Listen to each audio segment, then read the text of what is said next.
Welcome to the Unique History channel. Today, we're doing a reading of On the Concept of Value, a reply to Alberto Mora by Ernesto Che Guevara. In this issue of Nuestra Industria, Revista Económica, we are reprinting an article by Alberto Mora. The article, entitled On the Functioning of the Law of the Value in the Cuban Economy Today, recently appeared in Comercio Exterior, the journal of the Ministry of the Foreign Trade. The article begins by stating some comrades contend that the law of value no longer functions with the state sector of the Cuban economy. Refuting arguments is important, but identifying those who hold the viewpoint being challenged is also important. Some comrades have neither first names nor last names, but the individuals to whom the critique is directed do. They are the Minister of Industry, who is the author of this article, the comrade Luis Alvarez Rom, the Minister of Finance, not to mention others, as part of the current supporting the budgetary finance system, may also be intended as targets of criticism. We say this at the outset, since it's a good idea to identify not only the concepts but also the persons who hold them. We would like to take up 3 points Mora makes in his conclusions. In our opinion, the most important point in the article is not to dispute with those who reject the operation of the law of the value in the state sector. The most important question is how Mora defines value itself, which does not correspond with Marx's views. Mora states, "What is value? In my opinion, if we are to give consistent meaning to the category of value, we must keep in mind that value embodies, or more accurately expresses, a relation. It is, first of all, a measurement, in such as expresses a relation. Second, and consequently, value is a category created by man under specific circumstances and with a specific purpose in mind. It is thus part and parcel of the social relations that man develops." Let us take a closer look at this paragraph. A few lines earlier, referring to value, Mora says, "But the measurement of something is not the same as the thing itself." Now, he is saying that value is, first of all, a measurement, and such expresses a relation. This strikes us as a contradiction. He then says, "Second, and consequently, value is a category created by man under specific circumstances with a specific purpose in mind." This is in complete contradiction with the views expressed by Marx on the economic laws of society. Marx's work was devoted to laying bare the essence of phenomenon beneath their appearance. He sought to show how the various fetishes acquired by humanity serve only to conceal its ignorance. In our view, if there is one thing human beings have not been able to do, it is to create value for a specific purpose. The relations of production give rise to value. Value exists objectively whether or not we are aware of its existence. Our knowledge or lack of knowledge has no bearing on the existence of value, nor does it have any bearing on the spontaneous way in which capitalist relations of the production express themselves. Beginning with Marx, much light has been shed on the intricate mechanisms of capitalist relations of production. This knowledge, however, does not alter reality. Human beings can change society under certain conditions, but they cannot invent its laws. Further on, Mora adds, "Remember that only one type of labor creates value: socially necessary labor, that is, labor that applies limited value available to resources to satisfy a socially recognized need. It is precisely this relation that is expressed in the category of value. In other words, this relation is, properly speaking, the value." We should note that Mora gives the phrase socially necessary a content different from its actual meaning, uses it to simply denote that something is necessary to society, but socially necessary actually refers to a measurement of labor that society as a whole must perform to produce a value. Moore concludes by saying that value is a relation between needs and resources. It is clear that if society sees no usefulness in a product, then the item will no longer have exchange value. This is perhaps the source of Moore's conceptual error in the way he views socially necessary labor. But it is no less clear that Marx identifies the notion of value with abstract labor. The search for a way to measure labor is directly related to the search of measurement of value. In Capital, we read the following: a use value or a useful article therefore has value only because abstract human labor is objectified or materialized in it. How, then, is the magnitude of this value to be measured? By means of the quantify of the value-forming substance of labor contained in the article. The point here is that there can be no value without use value. At the same time, it is impossible to conceive of use value without value, with the exceptions of certain forces of nature, because of the dialectical relationship between the two. It would be closer to reality to say that the relationship between needs and resources is implicit in the concept of value. That seems logical enough, since this formula is interchangeable with the relationship between supply and demand, and a relationship that exists in the market where it forms one of the links in the operation of the value of the law or value relations. So this is our first objection. The point is important because of the danger that would result from treating the question of value so schematically that is reduced to a simple restatement of the law of supply and demand. Turning to the first paragraph of Moore's article, we would say the assessment found here is not correct.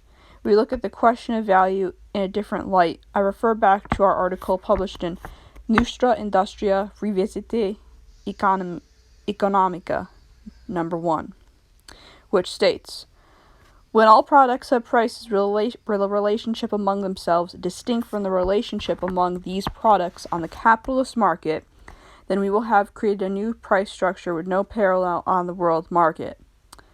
How do we ensure that these prices coincide with value? How can we consciously use our knowledge of law of value to attain market equilibrium on one hand and prices that faithfully reflect real costs on the other? Is one of the most serious problems faced by the socialist economy.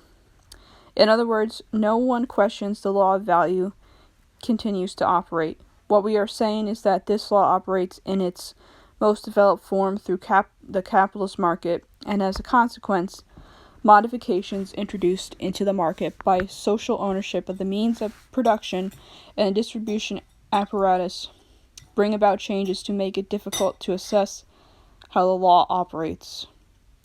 We view the law as the regulator of commodity relations under capitalism. There, to an extent, the market is distorted for whatever reasons. Certain distortions will also occur in the operation of the law of value. The form and degree to which this happens has not been studied with the same depth as with which Marx conducted with his study of capitalism.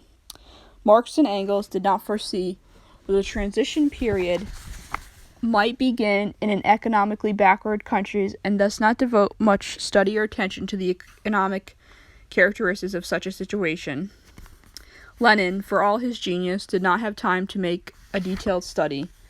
Marx had an entire lifetime for such studies of the economic problems of a transitional stage of this kind, which combines two elements: the historical fact of society emerging from capitalism without have completed the stage of capitalist development in which the remnants of feudalism still survive, and the transfer of ownership and production into the hands of the people. The possibility of such a situation was foreseen by Lenin in his study of even the development of capitalism, the emergence of imperialism, and his theory of the imperialist system breaking at its weakest links at times of social upheaval such as wars. With the Russian Revolution and the creation of the first socialist state, Lenin proved the feasibility of such an occurrence. He did not have time to pursue his investigation. However, he devoted himself in full to consolidating power and participating in the revolution, as he announced in his abrupt ending to his book, The State and Revolution. The whole of Lenin's writings on the economy of the transition period serve as an extent valuable introduction to the topic. Although they lack the development and thoroughness that the time and experience would have given them. In his conclusions, Comrade Morris states categorically, under socialism the law continues operating, although it is not the only assertion regarding production. Under socialism the law of value operates through the plan. We are not so sure. Let us suppose a plan is drafted in all categories in complete harmony. To evaluate this plan, one would have to suppose the existence of some instrument of analysis outside the plan itself. As far as I could see, this instrument of analysis could only be the results of the plan. But such results are the verification after the fact that all went or something went badly. With respect to the law of value, that is, there could also be defects of other origin.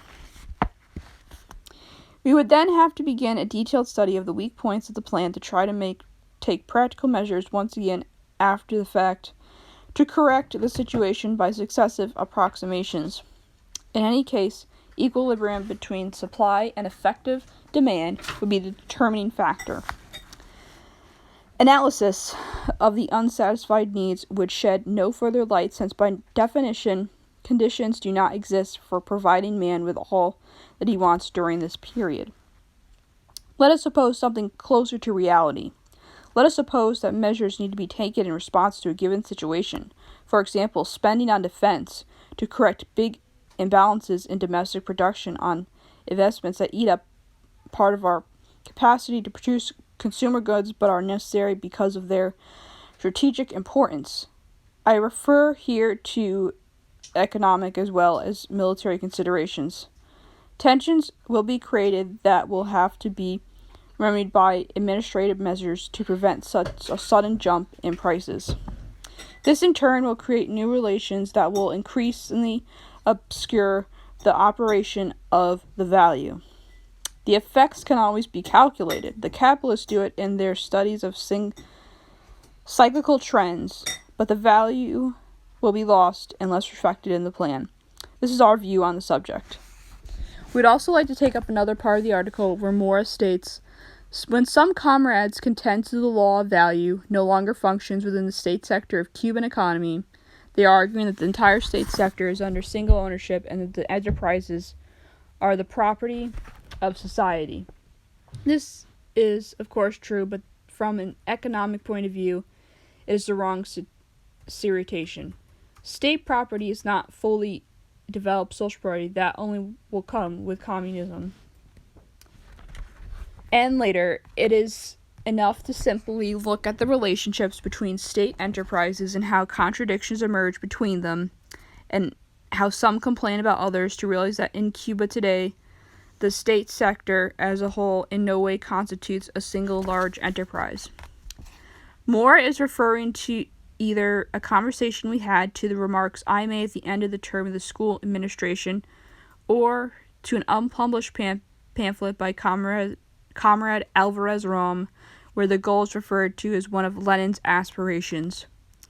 The pamphlet discusses treating factories as departments of consolidated enterprise and expressed the aspirations to the degree that the development of the economy permits of rising all relations to the level that would exist in a single big factory.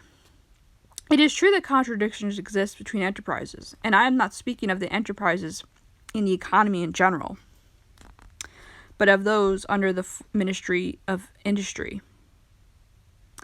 But it is no less true that contradictions exist between the factories that make up an enterprise and between the departments that make up a factory. At times, contradictions may even emerge in a work brigade among the workers who make up the unit. A case in point would be in which the workers are paid bonuses for faster production, and in some circumstances the brigade might refuse to allow one of its members to take an hour away from productions to give instructions to other co-workers, since this would lower the group's productivity and thus its wages. Despite these contradictions, we are building socialism and eliminating man's exploitation by man. Don't similar things occur under capitalism? In the departments of a factory that depend on one another, could it be that the two systems have similar contradictions? Contradictions among humans are actually continuously being reflected in the socialist sector. But when they are not exacerbated by deep misunderstandings or by the modes of conduct that are not revolutionary, such contradictions are not antagonistic and can be resolved within the boundaries set by society. We agree that the state sector does not yet in any way constitute a large single enterprise. This stems from the organizational defects from our society's lack of development and from the fact that two systems of financing exist. In its fundamentals, our conception of a single enterprise is based on Marx's definition of a commodity.